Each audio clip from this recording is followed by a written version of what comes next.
Mengutip pemahaman dari Soldatos, para diplomasi adalah aktivitas luar negeri yang dilakukan oleh aktor non-negara seperti pemerintah daerah, akademisi, dan masyarakat umum. Aktivitas ini merupakan kerjasama antar kota, negara bagian, maupun provinsi. Koistra juga menambahkan di dalam bukunya yang berjudul Para Diplomasi in Practice, The Development of Paradiplomasi in Quebec, Scotland, and California. Para diplomasi dilakukan oleh aktor subnasional untuk mencapai kepentingan nasional pemerintah pusat. Aktor subnasional dapat terlibat dalam hubungan internasional melalui para diplomasi yang semakin populer sejak tahun 2000-an ini. Konsep para diplomasi ini pertama kali muncul di Eropa setelah terjadinya Perang Dunia Kedua. Permasalahan di setiap daerah mewujudkan konsep ini agar terus memenuhi perkembangan globalisasi dan menginternasionalkan wilayahnya dalam urusan internasional. Aktivitas para diplomasi ditandai dengan pembukaan kantor perwakilan daerah di luar negeri dan menjalin relasi antara pemerintah daerah serta negara. Di Indonesia sendiri, kewenangan kepada pemerintah daerah untuk melakukan kerjasama dengan pihak asing dibentuk berdasarkan Undang-Undang Nomor 22 Tahun 1999 tentang Pemerintahan Daerah. Pasal 88 menyebutkan bahwa daerah dapat melakukan kerjasama yang saling menguntungkan dengan lembaga atau instansi asing yang diatur oleh keputusan bersama. Dalam pasal 18 disebutkan bahwa tugas Dewan Perwakilan Rakyat Daerah adalah memberikan pendapat dan pertimbangan kepada pemerintah pusat mengenai rencana suatu perjanjian internasional yang berkaitan dengan kepentingan daerah. Selain itu, terdapat regulasi yang mengatur tentang hubungan luar negeri, yakni Undang-Undang Nomor 37 Tahun 1999, Peraturan Kementerian Dalam Negeri Nomor 25 Tahun 2020 mengenai tata cara kerjasama daerah dengan pemerintah daerah di luar negeri dan kerjasama daerah dengan lembaga di luar negeri, dan yang terakhir Undang-Undang Nomor 32 Tahun 2004 Pasal 42 yang menjelaskan tugas Dewan Perwakilan Daerah. Dalam melakukan kerjasama dengan pihak asing, pemerintah daerah wajib untuk berdiskusi dan menerima rekomendasi dari Kementerian Luar Negeri, Kementerian Dalam Negeri, dan lembaga-lembaga terkait. Pemerintah daerah bersama dengan Kementerian Luar Negeri dapat mempertimbangkan potensi dan kemungkinan kerjasama yang dapat dilakukan dengan pihak asing. Selanjutnya, saya akan menjelaskan para diplomasi dalam kerangka otonomi daerah. Di dalam pelaksanaan kerjasama antar Jawa Barat dan Australia Selatan, pedoman kerjasama pemerintah daerah Jawa Barat merupakan aturan turunan dari serangkaian peraturan dan undang-undang nasional yang mengatur tentang kerjasama daerah dengan pihak asing. Nah, aturan itu termuat di dalam Peraturan Gubernur atau Pergub Provinsi Jawa Barat nomor 68 tahun 2018 tentang pedoman koordinasi kerjasama daerah. Jadi peraturan gubernur ini atau pergub terdiri dari 33 pasal dan 7 bab yang secara umum berisikan mengenai ketentuan umum, lalu ada kelembagaan, ada rapat kerjasama daerah, terus juga koordinasi kerjasama daerah, penghargaan, monitori, evaluasi, lalu ada pelaporan kerjasama daerah, ketentuan peralihan, dan ketentuan penutup. Jadi segala ketentuan yang termuat di dalam peraturan gubernur ini tentunya tetap berada di dalam lingkup dan kewenangan yang diamanatkan di dalam peraturan dan undang-undang nasional yang mengatur mengenai kerjasama pemerintah daerah dengan pihak asing atau pemerintah daerah di luar negeri. Nah, meskipun aturan ini bukan merupakan ketentuan yang secara spesifik mengatur tentang kerjasama para diplomasi, namun serangkaian ketentuan yang termuat di dalamnya mewadahi mekanisme dan koordinasi kelembagaan internal di dalam pemerintahan Provinsi Jawa Barat dalam kerjasama para diplomasi dengan Australia Selatan. Nah, kemudian dalam arah dan tujuan dari dibangunnya kerjasama antara pemerintah Provinsi Jawa Barat dan Australia Selatan itu dapat diteliti dengan melihat Perda Jawa Barat nomor 9 tahun 2010. Peraturan daerah ini berisikan mengenai ketentuan dasar tentang prinsip kerjasama daerah. Lalu ada bentuk kerjasama daerah, proses apa yang harus dilalui oleh kerjasama tersebut, lalu juga mengenai pendanaan, pengawasan, serta evaluasi kerjasama daerah. Nah, pada bagian pertama di dalam peraturan ini dijelaskan tentang landasan dari kerjasama daerah yang kemudian dijadikan sebagai dasar pertimbangan dalam membangun kerjasama dengan pihak lain. Dalam hal ini, kerjasama daerah dipandang sebagai sebuah sarana untuk mensinergikan potensi daerah, menyerasikan pembangunan daerah, dan meningkatkan layanan publik dan kesejahteraan masyarakat. Landasan dasar ini kemudian lebih lanjut ditarik ke dalam prinsip-prinsip yang menentukan arah dan tujuan penyelenggaraan kerjasama daerah, di mana penyelenggaraan kerjasama daerah Provinsi Jawa Barat harus berdasarkan pada prinsip efisiensi, efektivitas, sinergi, terus juga harus saling menguntungkan, lalu hukumnya itu pasti, lalu persamaan kedudukan, transparan, adil, serta menggunakan kepentingan nasional dan keutuhan wilayah negara Kesatuan Republik Indonesia. Nah, lebih jauh, Perda ini juga mengatur sumber pendanaan kerjasama daerah Provinsi Jawa Barat, di mana disebutkan bahwa pendanaan kerjasama daerah bersumber dari anggaran pendapatan dan belanja daerah, dana bagi hasil pajak dan retribusi daerah, sumbangan dari pihak lain, dan sumber-sumber lain yang sah.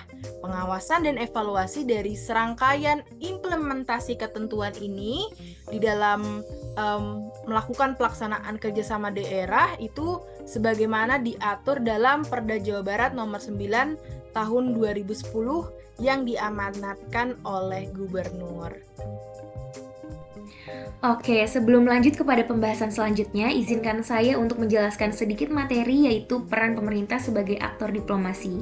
Jadi yang pertama, diplomasi menurut KBBI merupakan urusan atau penyelenggaraan perhubungan resmi antara satu negara dengan negara lain. Atau bisa kita sebut dengan urusan kepentingan sebuah negara dengan perantara wakil-wakil di negara lain. Dan menurut Wakil Ketua Badan Kerjasama Antar Parlemen atau BKSAP DPR RI, yaitu Ahmad Hafiz Thohir, beliau menjelaskan diplomasi merupakan suatu seni dan praktek bernegosiasi oleh seseorang yang biasa kita sebut dengan diplomat, yang biasanya mewakili sebuah negara atau organisasi. Beliau juga menyebutkan bahwa tujuan utama diplomasi adalah pengamanan kepentingan nasional suatu negara. Jadi dengan kata lain, tujuan diplomasi yang baik dan efektif adalah untuk menjamin keuntungan maksimum di suatu negara tersebut. Nah, cara pemerintah mewakili negara untuk menjalin hubungan diplomatik yaitu dengan cara perantara seorang diplomat gitu. Hubungan antar negara dalam dunia internasional itu sebenarnya saat ini tidak terlalu asing, karena seiring berkembangnya zaman, hubungan antar negara juga ikut berkembang. Saat ini tidak hanya pemerintah pusat yang mewakili negara untuk melakukan hubungan dengan pemerintah di negara lain, namun pemerintah daerah juga dapat memiliki hubungan diplomatik dengan pemerintah daerah di negara lain. Nah, relasi antar pemerintah daerah ini bisa kita kenal dengan istilah sister province.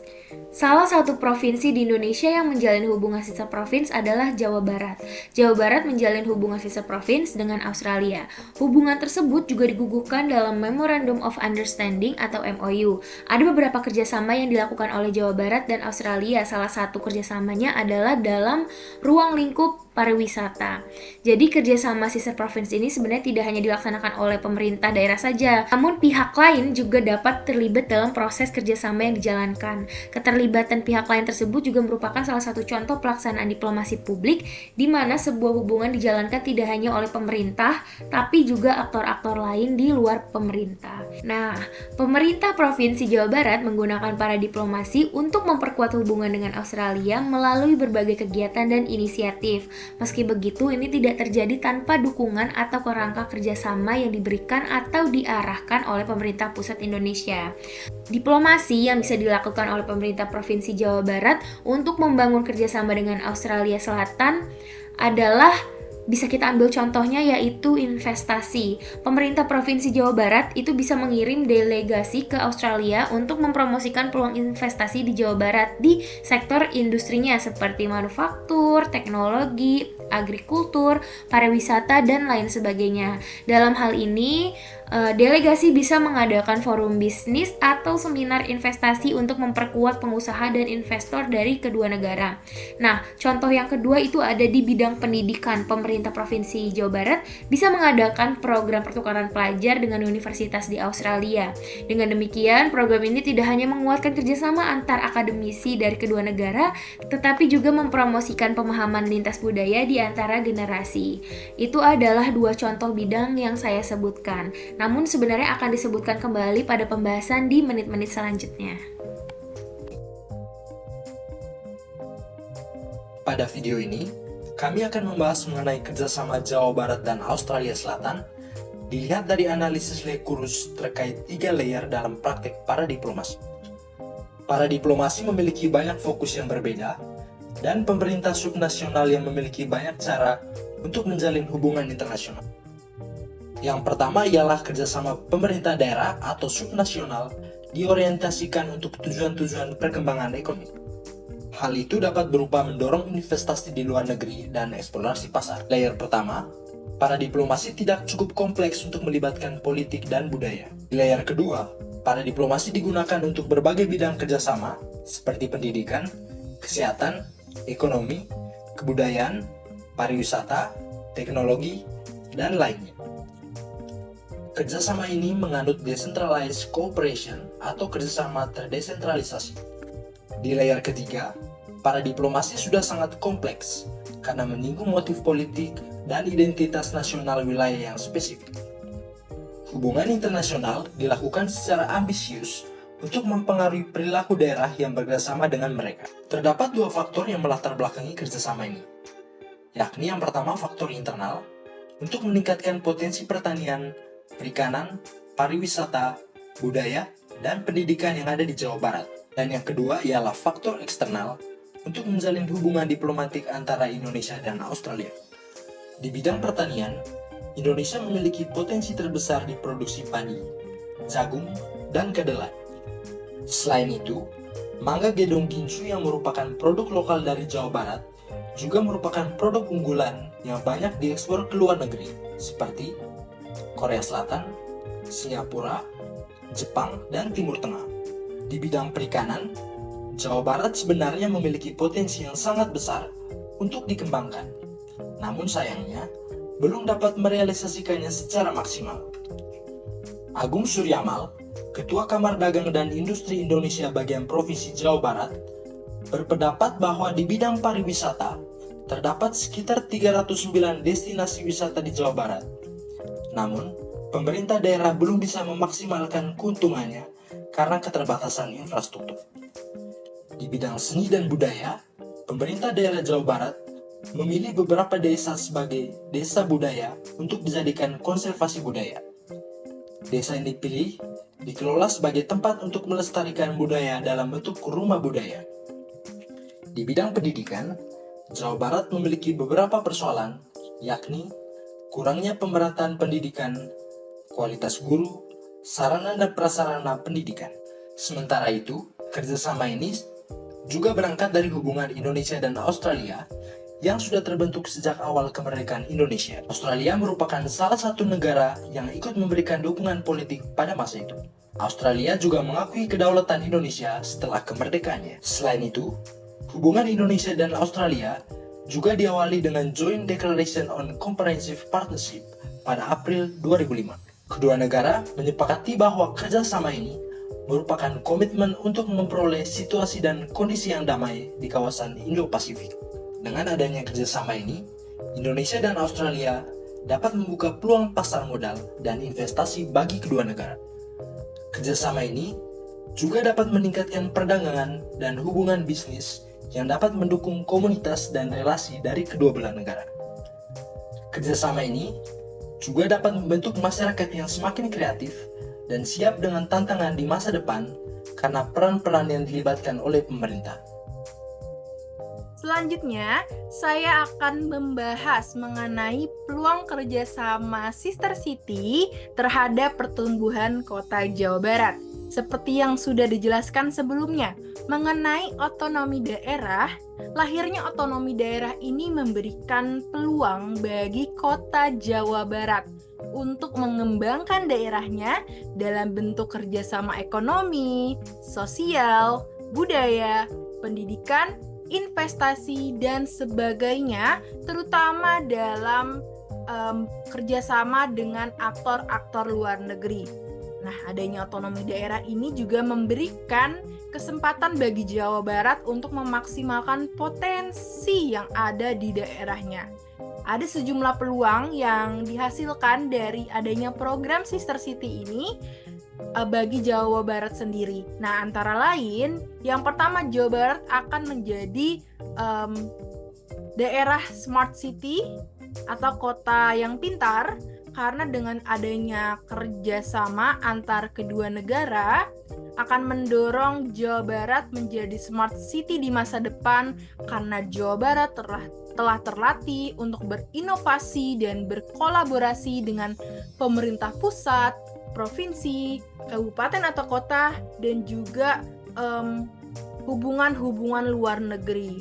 Hal ini berarti pemerintah sudah berinisiatif untuk meningkatkan pembangunan di desa, pembangunan daerah-daerah, dan digitalisasi bukanlah hal yang tidak mungkin jika pemerintah serius untuk mencapainya di kemudian hari.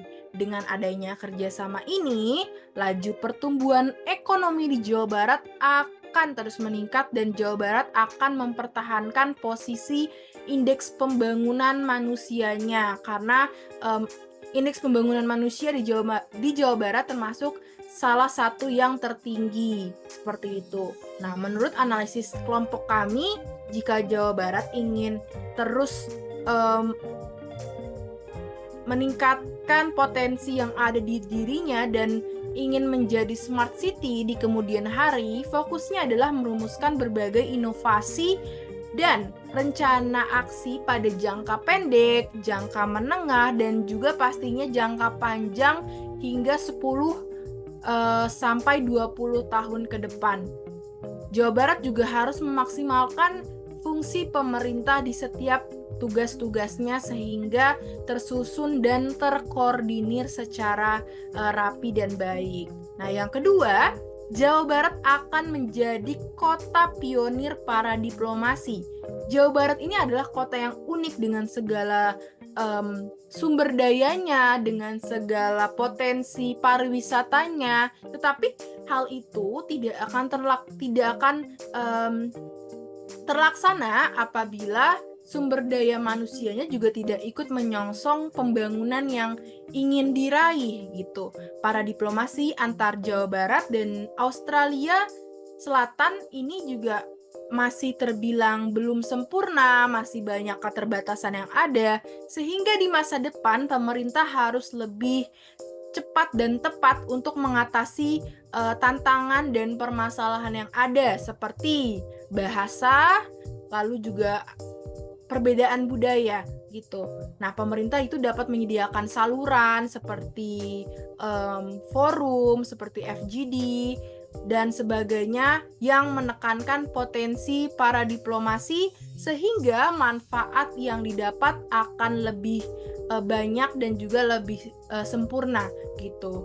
Individu yang sudah melakukan para diplomasi, baik individu ataupun organisasi, itu juga harus memberikan transfer pengetahuan, teknologi, dan memanfaatkan pengalaman internasionalnya kepada sesama gitu. Jadi mereka tahu apa yang harus dilakukan dan apa yang tidak harus dilakukan. Dalam hal ini, Jawa Barat akan menjadi wajah Indonesia untuk berperan penting di arena internasional dengan inisiatifnya dan kepemimpinannya. Baik, terima kasih. Dari permasalahan yang dihadapi oleh kedua negara, Indonesia dan Australia melakukan berbagai program dan agenda yang dilakukan baik di Jawa Barat maupun di Australia Selatan. Setelah melakukan MOU pada tahun 2015, Jawa Barat dan Australia Selatan membentuk kelompok kerja untuk mengelola dan memantau serta mengevaluasi program-program yang telah dilakukan. Joint Working Group Meeting pun dilakukan beberapa kali, yakni pada tanggal 15 sampai 18 November 2015 di Bandung, yang membahas mengenai rencana kerja sebagaimana implementasi MOU yang telah disusun. Joint Working Group Meeting yang kedua dilangsungkan di Adelaide pada 25 sampai 28 Oktober 2016. Temuan kedua ini membahas mengenai kemajuan, saran, serta evaluasi kerjasama. Kedepannya, kedua negara juga mengidentifikasi rencana terkait pertanian, perikanan, budaya, pendidikan, dan pariwisata.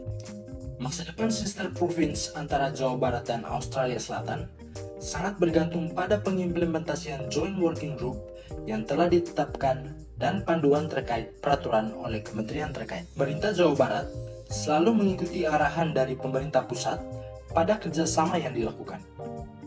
Hasil dari kerjasama di bidang pertanian nampak dalam berbagai kerjasama untuk berbagi pengetahuan dan teknologi, serta penyediaan produk dan layanan. Australia Selatan berbagi pengetahuan dengan Jawa Barat dalam sistematika, praktik dalam mengelola hortikultura, dan pengendalian hama. Di bidang perikanan, kerjasama ini membuka praktik magang kepada lulusan SMK Perikanan, nelayan muda yang berpotensial, dan pascasarjana universitas dari Jawa Barat untuk belajar industri perikanan di Australia Selatan. Akademi Kelautan dan Perikanan Australia turut membantu penempatan siswa Jawa Barat yang ingin magang di Australia Selatan. Pemerintah Australia Selatan juga berbagi pengetahuan mengenai pengembangan industri aquaculture seperti lobster, abalone, tuna, dan lain sebagainya. Australian Maritime and Fisheries Academy melakukan kunjungan resmi ke Dinas Perikanan dan Maritim Jawa Barat untuk berbagi pengetahuan lebih lanjut dan membuat draft proposal kerjasama, program magang, dan pelatihan. Pertemuan antara dua lembaga pariwisata antara Jawa Barat dan Australia pun dilakukan untuk mencapai kerjasama di bidang pariwisata. Kedua negara sepakat untuk melakukan promosi pariwisata dua arah dengan melakukan pertukaran seni dan budaya.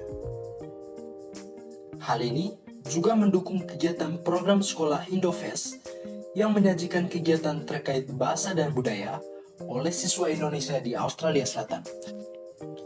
Department for Education and Child Development Flinders University bersama pemerintah Indonesia membangun rumah budaya di Australia Selatan. Selain itu, ada usulan pertukaran guru dan program tantangan membaca untuk mendorong minat membaca siswa.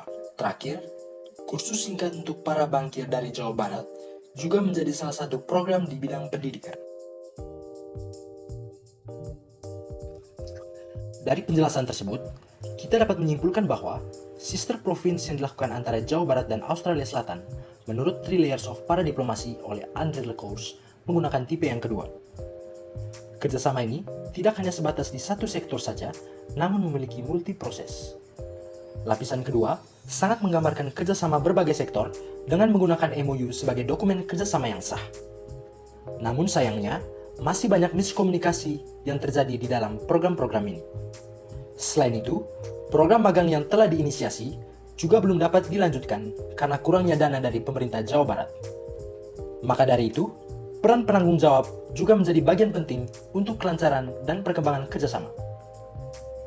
Tidak hanya peran pemerintah, peran people to people juga memiliki tempat untuk memajukan kerjasama ini. Pelaksanaan kerjasama ini akan terus berkembang dan diharapkan dapat menjaga hubungan antara kedua negara menjadi lebih baik. Dan tentunya membuka rencana kerja di masa depan bagi Jawa Barat dan Indonesia.